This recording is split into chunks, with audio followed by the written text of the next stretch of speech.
మరి ఒక నామము 216 నిన్ను కనిపెట్టువాడు. నిన్ను కనిపెట్టువాడు.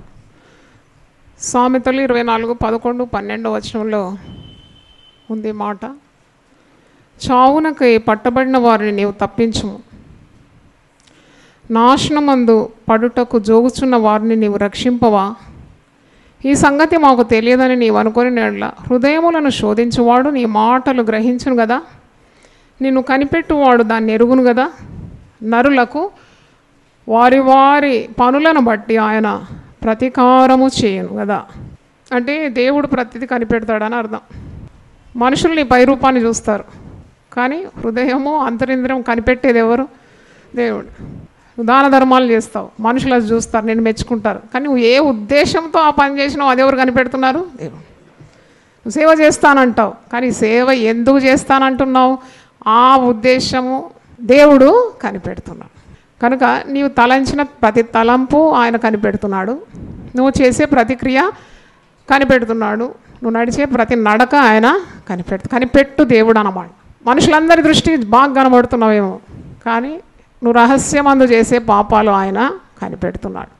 కాబట్టి ఇక్కడ వాక్యంలో ఉంది, కొందరు చావునకు పట్టబడినారు, కొందరు నాశనంలోకి జోగుతున్నారు. ఇదంతా మాకెందుకులే అని అనుకోకూడదంట. నీ సాయశక్తులు అట్టి వారిని రక్షణ మార్గంలో నడిపించడానికి నువ్వు ప్రయత్నించాలట. నాకెందుకు, ఎవడో నరకం పోతే నాకెందుకు అని అనుకోకుండా, ఈ సంగతి నాకు తెలియదు అని అనకూడదంట. అంటే నీ తలంపులు నీ మాటను గమనించే కనిపెట్టే దేవుడు నీ క్రియకు తగిన ఫలితము ఇస్తాడు. ఆయన ఎవరి పనులను బట్టి వారికి ప్రతిఫలము ఇస్తాడు. నేను ప్రతిరోజు ప్రార్థన చేసేది ఒకటి ఏంటంటే, దేవా, నశించే ఆత్మల గురించి భారం నాకు ఎక్కువగా దయచేయి, ఇంకా నన్ను మండించు. మరి ఆ యొక్క నా గురి గమ్యం తొలగకుండా, నా దర్శనం నుండి నేను వైదొలగకుండా నాకు సహాయం దయచేయి. ఎందుకంటే ఆ ఆత్మభారం లేకుంటే పరిచర్య చేయలేము, ఒక వ్యాపారంలాగా అయిపోతుంది అంతే. అందరు మెచ్చుకుంటారేమో, కానీ హృదయం కనిపెట్టే దేవుడు ఉన్నాడు. నన్ను ఎందుకు పిలిచినాడో ఆ పిలిచిన పిలుపుకు తగినట్టు నేను అడుగులు వేయాలి కదా. అనేక ఆత్మలను నేను దేవుని సన్నిధికి నడిపించాలి, అది నా ధ్యేయమై ఉండాలి, గురై ఉండాలి. కనుక ఇక్కడ కూడా నీవు నీ జీవితంలో దేవుడు ఇచ్చిన రక్షణను తప్పకుండా ఇతరులతో పంచుకోవాలి. ఇంత గొప్ప రక్షణను నిర్లక్ష్యము చేయకుండా అనేకులు వెలుగు మార్గంలో రావాలని ఉన్న ప్రయత్నం ప్రతి విశ్వాసికి ఎప్పుడూ ఉండాలి. నేను రక్షింపబడినాను, నేను పరలోకం వెళ్తున్నాను, ఇంకా వేరే వాళ్ళ సంగతి నాకెందుకని ఉండకూడదు. నీ కుటుంబంలో ఇంకా రక్షణ లేని వారు వారాత్రులు గోజాడాలి దేవుని సన్నిధిలో. ప్రతి ఒక్కరి రక్షణార్థము నీవు ప్రయత్నించాలి. నాకెందుకులే, నాకొద్దు, నాకు తెలియదంటే నేను కనిపెట్టువాడు నీ క్రియలకు తగిన ఫలము అనుగ్రహిస్తాడని అర్థం. ఫలించని ప్రతి చెట్టు వేరున గొడ్డలి పదును చేయబడి ఉంది. మత్తయి 3:10 ఒక మాట ఉంది, ఇప్పుడే గొడ్డలి చెట్లు వేరున ఉంచబడి ఉన్నది కనుక మంచి ఫలము ఫలింపని ప్రతి చెట్టును నరకబడి అగ్నిలో వేయబడును. ప్రభు కొరకు ఫలించాలి, రక్షణ మార్గంలో తనని నడిపించాలి కదా. మనం చేసే ప్రతి ప్రయత్నాన్ని కనిపెట్టే దేవుడు మన ప్రయాసం వ్యర్థం చేయడాడు. కొన్నిసార్లు నువ్వు చేసే యథార్థంగా చేసే పనులు ఇతరులు గుర్తింపకపోవచ్చు, కానీ కనిపెట్టే దేవుడు తప్పకుండా చూస్తున్నాడు. ఆయన చూస్తాడు, నీకు ఫలం ఇస్తాడు. అందుకే రహస్యమందు చూచు నీ తండ్రి నీకు పరస్యంగా ఆయన ప్రతిఫలం ఇస్తాడు. నువ్వు దాన ధర్మాలు చేసినా నువ్వు ఎవరికి తెలియజేయాల్సిన అవసరం లేదు, ఆయన కనిపెట్టే దేవుడు నీకు ప్రతిఫలం ఇస్తాడు. నువ్వు ప్రార్థన చేసినా అందరికి తెలియాల్సిన అవసరం లేదు. ఎవరో చూడాలని ప్రార్థనలు, ఎవరో చూడాలని మరి ఉపవాసాలు చేసే అవసరం లేదు, చాటించే అవసరం లేదు, చెప్పుకునే అవసరం లేదు, మనుషుల పొగడుతలు కోరే అవసరం లేదు. ఎందుకంటే కనిపెట్టే దేవుడు ఒకడు ఉన్నాడు. కనుక ఈ నామము మరి మనకు తెలియజేస్తుంది ఏంటంటే, దేవుడు ఒకడు ఉన్నాడు, ప్రతి ఒక్కరిని ఆయన గమనిస్తున్నాడు. ఒక మాట ఉంది కదా, 14వ కీర్తన 1-5 వచనాలు, దేవుడు లేడని బుద్ధిహీనులు తమ హృదయములో అనుకుందరు. నన్ను చూసేవాడు ఎవరున్నా, నేనేం చేసినా చెల్లిపోతుంది, పాపము, వ్యభిచారము, అక్రమము ఇవన్నీ చేస్తున్నారు, దేవుడు చూడడం లేదు, దేవుడే లేడు కదా తన క్రియలకు ఫలం ఇవ్వడానికి అని అనుకుంటారు. అలాంటి వారు బుద్ధిహీనులు, ఎందుకంటే దేవుడు తప్పకుండా ఉన్నాడు. 14వ కీర్తన, దేవుడు లేడని బుద్ధిహీనుడు తన హృదయంలో అనుకుంటున్నాడు. ఎందుకు అనుకుంటున్నాడు అలాగూ? ఒక దేవుడు ఒకడు ఉంటే తప్పకుండా నా క్రియలన్నీ కనిపెట్టి నా క్రియలకు తగిన శిక్షను ఇస్తాడు. కాబట్టి దేవుడే లేడంటే అయిపోతుంది కదా. నేను ఇప్పుడు అంటాను, ప్రైమ్ మినిస్టరే లేడు, ప్రెసిడెంటే లేడు, ఆ సుప్రీంకోర్టు జడ్జే లేడంటే చెల్లుతుందా? ఉంటారు, వాళ్ళందరూ ఉంటారు కదా. నువ్వు లేదంటే చెల్లదు, ఉంటారు, వాళ్ళందరూ ఉంటారు. అట్లాగే దేవుడు ఉన్నాడు, నీ క్రియలకు తగిన ఫలము ఇస్తాడు. ఈ బుద్ధిహీనులు అంటారంట, దేవుడు లేడని బుద్ధిహీనులు తమ హృదయంలో అనుకొని వారు చెడిపోయిన వారు అసహ్య కార్యములు చేయదు. మేలు చేయువాడు ఒకడు లేడు, వివేకం కలిగి దేవుని వెతుకువారు కలరేమో అని యెహోవా ఆకాశం నుండి చూసి నరులను పరిశీలించి చూస్తున్నాడు. వారందరూ దారి తొలగి బొత్తిగా చెడి ఉన్నారు, మేలు చేయువారు ఎవ్వరూ లేరు, ఒక్కడైనను లేడు. యెహోవాకు ప్రార్థన చేయక ఆహారం మింగునట్లు నా ప్రజలను మింగుచు పాపం చేయవారికి అందరికి తెలియలేదా? పాపం చేయవారు బహుగా భయపడతారు, ఎందుకనగా దేవుడు నీతిమంతుల సంతానము పక్షమందు ఉన్నాడు. అంటే నువ్వు ఆహారం చేసి తినేటప్పుడు కూడా దేవుడు గమనిస్తాడు. ప్లేట్ నీ ముందు ప్లేట్ రుచికరమైన ఆహారంతో వచ్చింది, నీకేమో బాగా ఆకలి అవుతుంది, వెంటనే గబగబా తినేస్తావా? అది కూడా దేవుడు చూస్తాడట. అంటే వీరు ప్రార్థన చేయకుండా ఆహారము మృంగుతున్నారు, అంటే మృంగడానికి ఆయన సెలవు కావాలి, ఆహారం ముందుకు రావాలంటే ఆయన సహాయం కావాలి. అయ్యో, ఇచ్చిన దేవుని మర్చిపోయి వారు ఆహారం మృంగేస్తున్నారు ప్రార్థన చేయకుండా అని అంటున్నాడు. అంటే ఆహారం ముందుకు వచ్చినప్పుడు, దేవా ఇచ్చిన ఈ ఆహారం కొరకు వందనాలు చెల్లించి, లేకుండా ఎంతోమంది ఉన్నారు, వారి మీద కూడా నాకు దయ హృదయం దయచేయమని ప్రార్థించి నేను తిని తృప్తి పొంది నీ సేవ నేను చేయాలని ప్రార్థన చేసి తినాలి. అది కూడా దేవుడు కనిపెడుతున్నాడు. నీ ప్రవర్తన, నీ ఉద్దేశాలు, నీ నోటి మాటలు ఇవన్నీ కూడా ప్రభు కనిపెడుతున్నాడు. కనిపెట్టే దేవుడు అన్నమాట. అంటే ఎవరు అనుకోవద్దు మేము చాలా మంచి పనులు చేస్తున్నాం కాబట్టి కొన్ని చెడు పనులు చేసినా జరిగిపోతుందని. దేవుని దగ్గర పాపం ఎప్పుడు కూడా చెల్లదు. నువ్వు ఎంత మంచి పనులు చేస్తున్నావో, ఎంత దేవుని దగ్గర ఉన్నావో అంత నీతిమత్వంతోనే ఉండాలి. నీకు పాపం, ఒక్క పాపం 2 పాపాలు చేయడానికి లైసెన్స్ లేదు. ఇంత సేవ చేస్తున్నాను కదా, కొద్దిగా పాపం చేస్తే ఏమవుతుందని అనుకోకు, అట్టి వారికి ఎక్కువ శిక్ష. కాబట్టి దేవుడు కనిపెట్టే దేవుడు. నీ హృదయ ఆలోచనలు, నీ తలంపులు. ఒక వాక్యం ఉంది 139, తలంపు నాకు పుట్టక మునిపే నీవు దాన్ని ఎరిగితివి. 139 చూడండి. ఆయన కనిపెట్టే దేవుడు. యెహోవా, నీవు నన్ను పరిశోధించి తెలుసుకొని ఉన్నావు. నేను కూర్చుండుట, నేను లేచుట నీకు తెలియదు. నాకు తలంపు పుట్టక మునిపే నీవు నా మనస్సును గ్రహించున్నావు. దేవుని స్తోత్రం, హల్లెలూయా. నువ్వు ఏ తలంపు తలంచబోతున్నావో అది దేవునికి తెలుసాడు.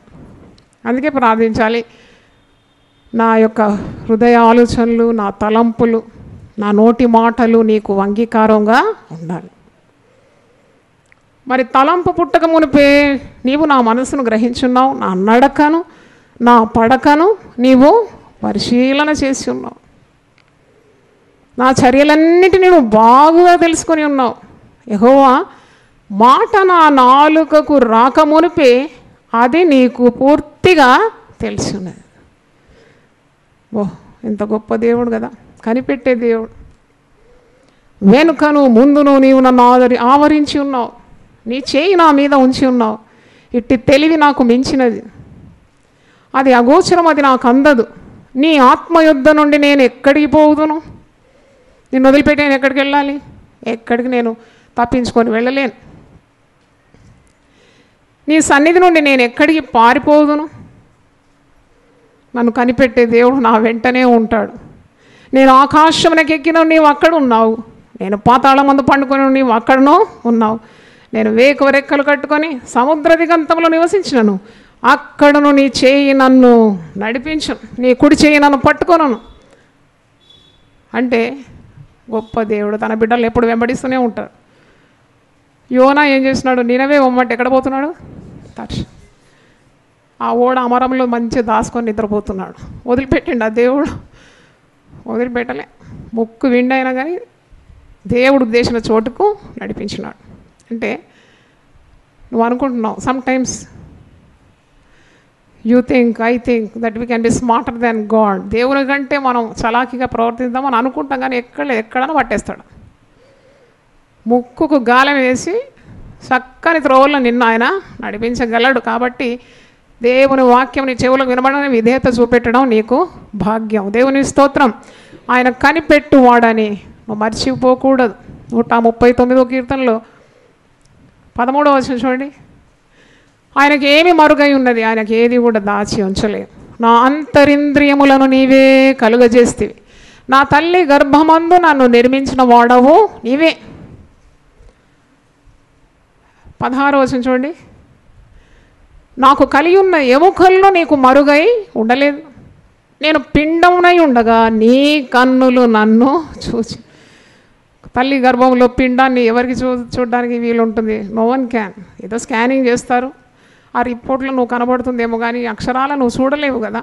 కానీ తల్లి గర్భంలో పిండాకృతిగా ఉన్నప్పుడే దేవుని కన్నులు నిన్ను నన్ను చూసినవి. అంటే ఆయనకు మరుగై ఏది లేదు.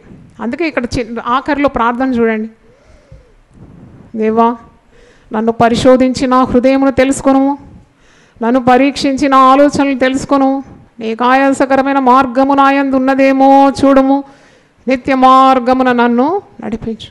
నరకపాలు చేయకు నాయన, శిక్షకు కారకుండా అర్హురానిగా చేయకుండా నన్ను క్షమించి, నీకు ఆయాసకరమైన మార్గం ఏది ఉందో బయలుపరిచి మన్నించి చక్కని మార్గంలో నన్ను నడిపించు ప్రభువా అని ప్రార్థన చేస్తున్నాడు.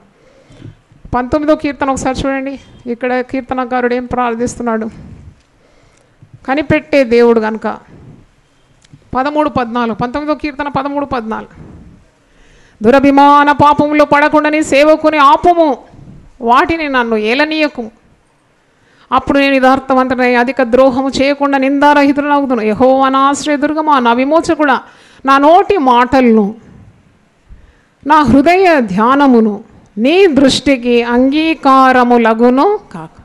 ఈ నోటి మాటలు అందరు వింటారు, నీ హృదయ ధ్యానం ఎవరు చూస్తారు? దేవుడిది. హృదయంలో ఒకటి, మాట ఒకటి. హృదయంలో కసి, నోటితో ప్రేమ పలుకులు కదా.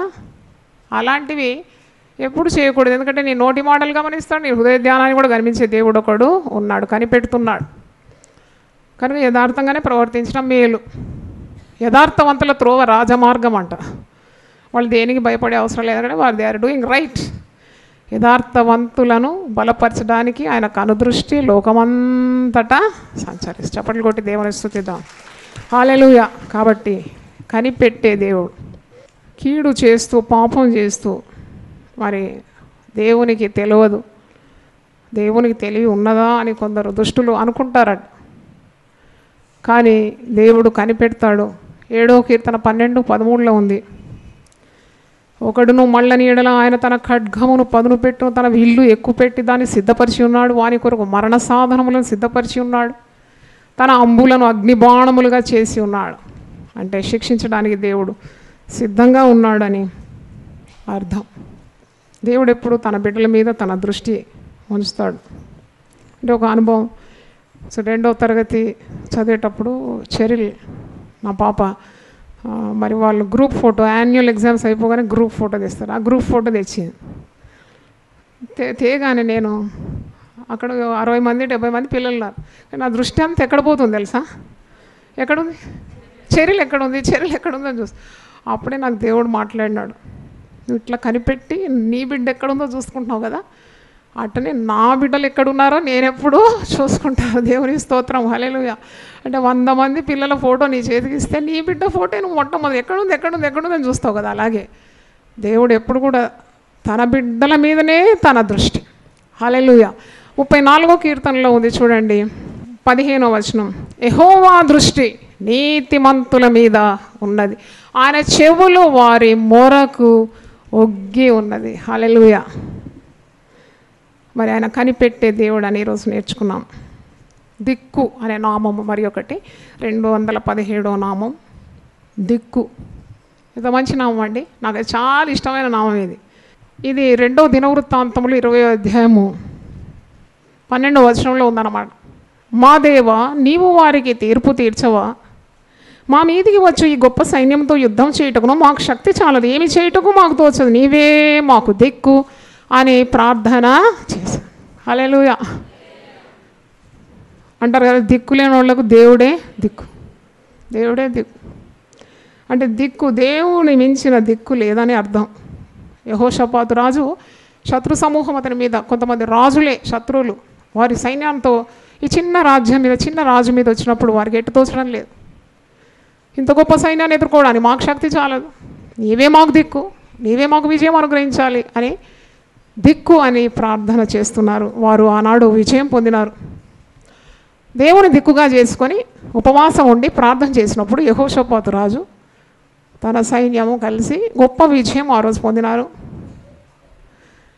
అంత గొప్ప శత్రు సైన్యాన్ని ఓడించినారు. వారి కొల్ల సొమ్ము ఒలుచుకోవడానికి 3 రోజులు పట్టిందట. అంటే చచ్చిన సైన్యము మీద నుండి బంగారము ఇవన్నీ ఒలుచుకోవడానికి 3 రోజులు పట్టిందట. అంత గొప్ప విజయం దేవుడు ఇచ్చినాడు. మనకు విజయం మన జీవితంలో కలగాలంటే ఎవరిని దిక్కుగా చేసుకోవాలి? దేవుడే దిక్కు.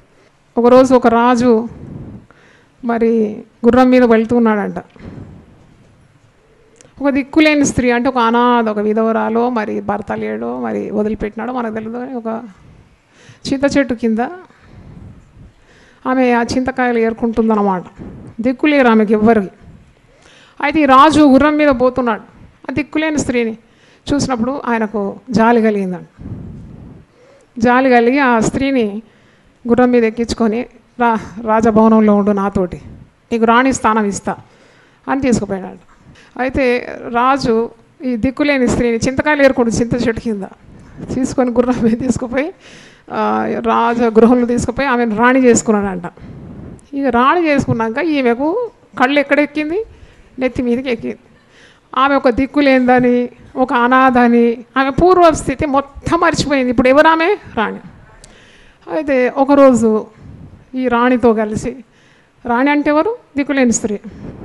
ఆమె రాణి అయింది కదా, మరి ఆమె తీసుకొని ఎక్కడైతే ఈమె కనబడ్డదో అదే దారిలో రాజు వస్తున్నాడు. రాజు రాణితో వస్తున్నాడు.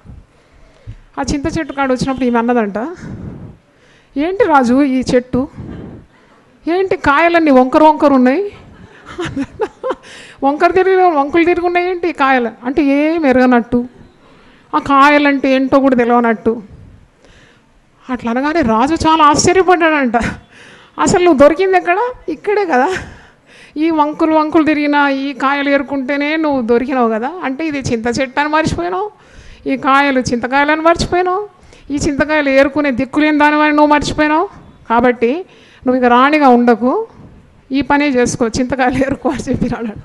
అలాగూ కొన్నిసార్లు దేవుడు పెంట కుప్పల మీద నుండి, దరిద్రత నుండి మనల్ని దేవుడు ఉన్నతమైన స్థానంలో తీసుకొస్తాడు. వాగ్దానం ఇచ్చినాడు కదా, పెంట కుప్పల మీద నుండి నేను దీనులను దరిద్రులను లేవనెత్తి సింహాసనం మీద అక్కడ కూర్చున్నాక అంతా మర్చిపోతాం. చింతకాయలు ఎట్లుంటుందో మర్చిపోతాం. ఈ స్త్రీ చింతకాయలు ఎట్లుంటుందో కూడా మర్చిపోయింది. ఏంటి వంకులు ఉన్నది, ఏం కాయలు అడిగిన అట్లా. అంటే దిక్కులేని స్త్రీ గర్భిష్ఠురాలై పడిపోయినట్టు, దిక్కులేని మనం పాపంలో ఉంటే మనకు దిక్కెవరండి? దేవుడే దిక్కుగా ఉండి నాశనకరమైన గుంట నుండి, చికటగల దొంగ ఊబి నుండి మనల్ని తన రక్తం ఇచ్చి కడిగి పవిత్రపరిచి పరిశుద్ధపరిచి రాజులుగా, యాజకులుగా, పరిశుద్ధ జనంగా ఏర్పరచబడిన వంశంగా, విలువైన సొత్తుగా చేసుకున్న తర్వాత ఆయనను మర్చిపోతాం. కనుక ఎప్పుడు కూడా నీకు దిక్కుగా ఉన్న దేవుణ్ణి మర్చిపోకూడదు. ఏదైనా అడుగుమన్నాడు కదా, నా పేరట మీరు నన్ను ఏం అడిగినా నేను దాన్ని చేస్తాను. పిల్లలు మూర్ఖ ప్రవర్తన ఉంటే వెంటనే నీకు దిక్కున్నాడు, దేవుడు ఉన్నాడు. బంధువుల దగ్గర పోయి నీ ప్రయాసము బాధలు చెప్పుకుని లాభం ఏమి లేదు. ఎవరేం సాయం చేస్తారండి? ఇంట్లో భార్య భర్తలు గొడవ పడ్డారు, పోయి నలుగురికి చెప్పుకున్నావు, నీకేం విలువ ఉంటుందండి? నీ కుటుంబం పరిస్థితి ఎంత దిగజారిపోతుంది, పిల్లలకు కూడా విలువ ఉండదు బయట. కాబట్టి నీకు ఏ పరిస్థితి ఉన్నా, ఏ బాధ ఉన్నా, దిక్కుగా ఉన్న దేవుడు ఉన్నాడు. ఆయనే నాకు దిక్కు, దేవా నీవే నాకు దిక్కు అని ఆ దిక్కు అన్న నామంతో నువ్వు ప్రార్థన చేస్తే తప్పకుండా నీకు విడుదల కలుగుతుంది. ఆయన దిక్కులేని దరిద్రుల ప్రార్థన నిరాకరింపక వారి ప్రార్థన వైపు తిరుగుతాడంట. దేవుని స్తోత్రం. చప్పట్లు కొట్టి దేవుని స్తుతించండి. 102వ కీర్తన 17వ వచనంలో ఉంది, దిక్కులేని దరిద్రులు. అవును, ఎంత ఉన్నోళ్ళైనా కానీ, ధనం ఉన్నా కానీ, నీ కష్టాలు పంచుకోవడానికి ఒక వ్యక్తి లేకుంటే అదొక దరిద్రతనే కదా. దిక్కులేని దానివి అన్నమాట. దిక్కులేని వాడవు. నీకు సహాయానికి ఎవరు రాకుంటే దిక్కులేని వాడవే. కానీ నీవే నా దిక్కు అని ప్రార్థన చేసే యోగ్యత రక్షణ పొందిన ప్రతి విశ్వాసికి ఉన్నది. దేవా, నీవే నాకు దిక్కు. ఆ దిక్కుగా ఉన్న దేవుని సన్నిధిలో ప్రార్థన చేయాలి. దిక్కులేని దరిద్రుల ప్రార్థన నిరాకరింపక వారి ప్రార్థన వైపు తిరుగుతాడు. ఈ మధ్యలో నేను వాగ్దానాలే వల్లిస్తున్నానండి. ఇంట్లో పనిచేస్తే కూడా వాగ్దానాలే, కూర్చుంటే వాగ్దానాలు, పడుకుంటే వాగ్దానాలు, నిద్రలో వాగ్దానాలు. ఎందుకంటే నాకు తెలుసు దేవుడు నమ్మదగిన దేవుడు, ఆయన సత్యవంతుడు, ఆయన మాటలన్నీ కూడా సత్యమే. కాబట్టి నేను వల్లించాలి, పొందుకోవాలి ఆ శక్తిని. ఎవరో ఏదో విరుద్ధంగా మాట్లాడుతున్నారని నాకు చెవిలో వినబడేది. వెంటనే వాగ్దానం వచ్చేది, నీకు విరోధంగా రూపింపబడిన ఏ ఆయుధమో వర్ధిల్లదు. అంతే, నా మదంతా వెలుగుతో నింపబడింది. దేవుని స్తోత్రం. హల్లెలూయా. నీ దేవుడిని పక్షమందు ఉంటే నీకు విరోధి ఎవడు? బా, ఇంత గొప్ప దేవుడు, ఇంత గొప్ప దిక్కు ఉన్న దేవుడు. నేనేం భయపడకుండా ధైర్యంగా ఉండడానికి ఆ పరిశుద్ధాత్మ శక్తిని నాకు అనుగ్రహిస్తే మీకు కూడా అనుగ్రహిస్తాడు. దేవుని స్తోత్రం. హల్లెలూయా. సమస్యలు వచ్చినప్పుడు, భయాలు వచ్చినప్పుడు, ఆందోళన కలిగినప్పుడు నీకు ఒక దిక్కు మరి యేసు ప్రభువు ఉన్నాడని నువ్వు మర్చిపోకూడదు. కొంతమంది స్త్రీలు, ఒక స్త్రీకి దిక్కు లేదట. అయితే ఈ స్త్రీకి దిక్కు లేరంట ఎవరు. అక్కడ భర్త వదిలేసినాడు. ఒక 10 ఏళ్ల పాప ఉందంట. భర్త వదిలేసినాడు. విశ్వాసురాలు ఒక స్త్రీకి భర్త వదిలేస్తే నన్ను అడిగితే ఆమె అంత ఆందోళన చెందే అవసరం లేదు. ఎందుకంటే దేవుడు దిక్కుగా ఉన్నాడు, దేవుడు శక్తిని ఇస్తాడు, ఒక ఉద్యోగం ఏర్పాటు చేస్తాడు. ఆమె పవిత్రంగా ఆమెను కాపాడి పిల్లల్ని కూడా పైకి తీయగలడని నేను ఎంతోమందిని చూసినాను. తప్పకుండా దేవుడు సహాయం చేస్తాడు. కానీ అన్యురాలు కదా, ఆమెకు దిక్కైన దేవుడు తెలియదు కదా.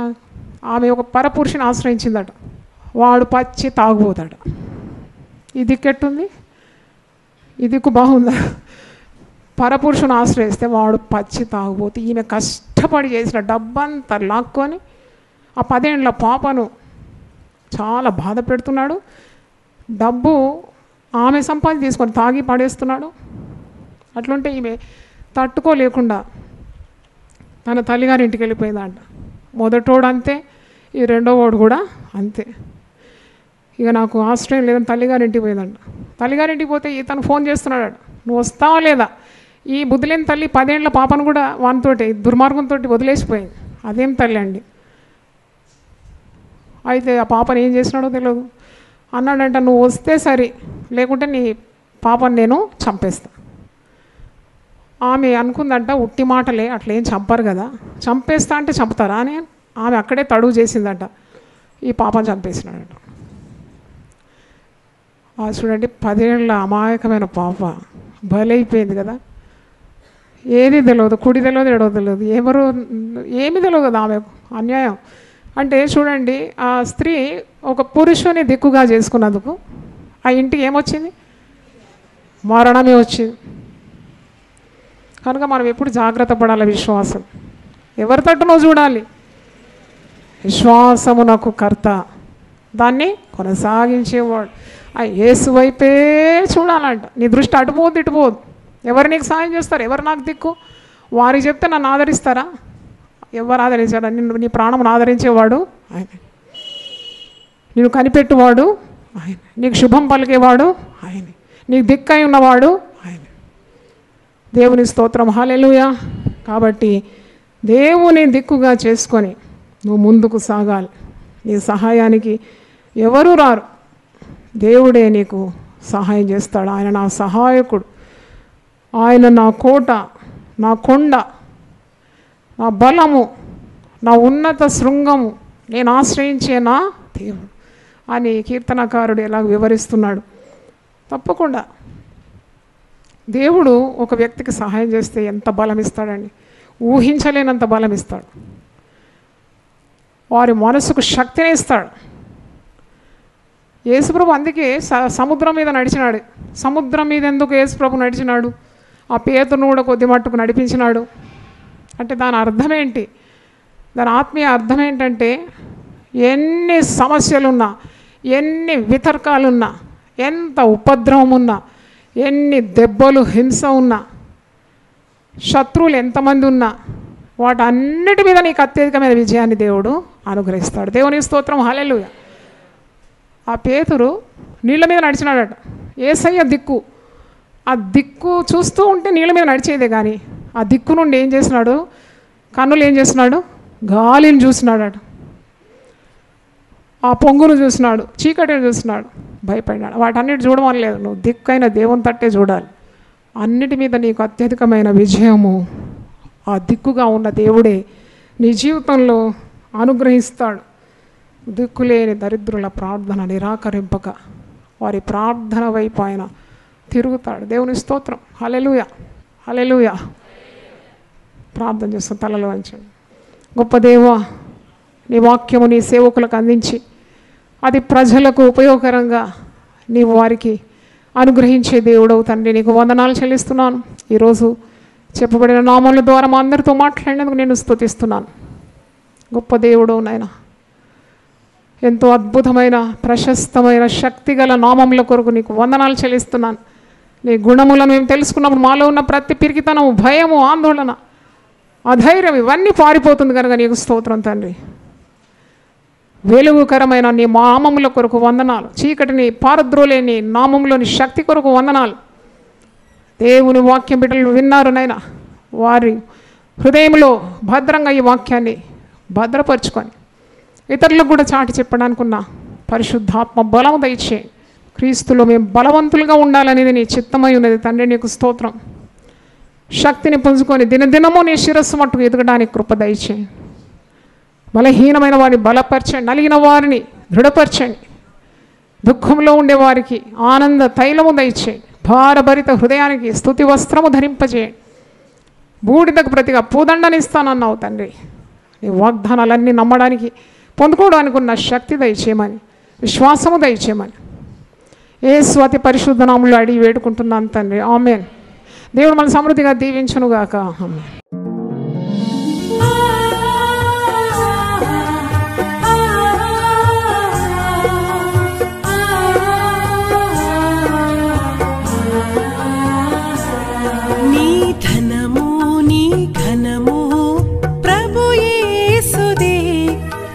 దశమా భాగమునీయ వెనుదీతువా.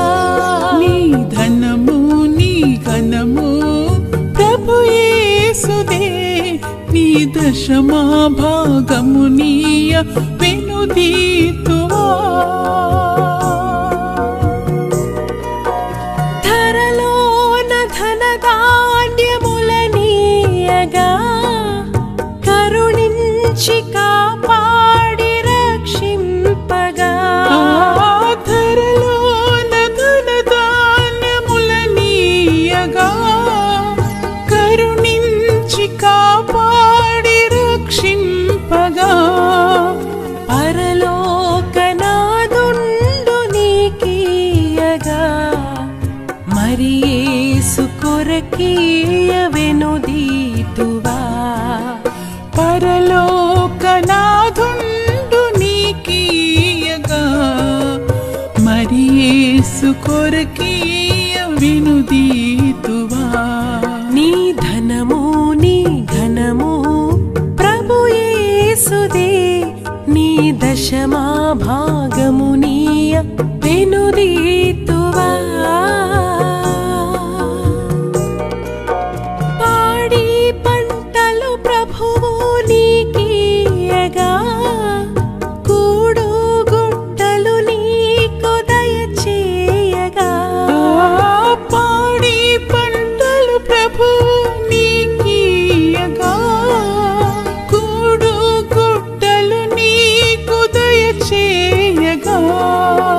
వీడంగ ప్రభు యేసు నామంబును గడువేల ప్రభుకీయను క్రైస్తవా.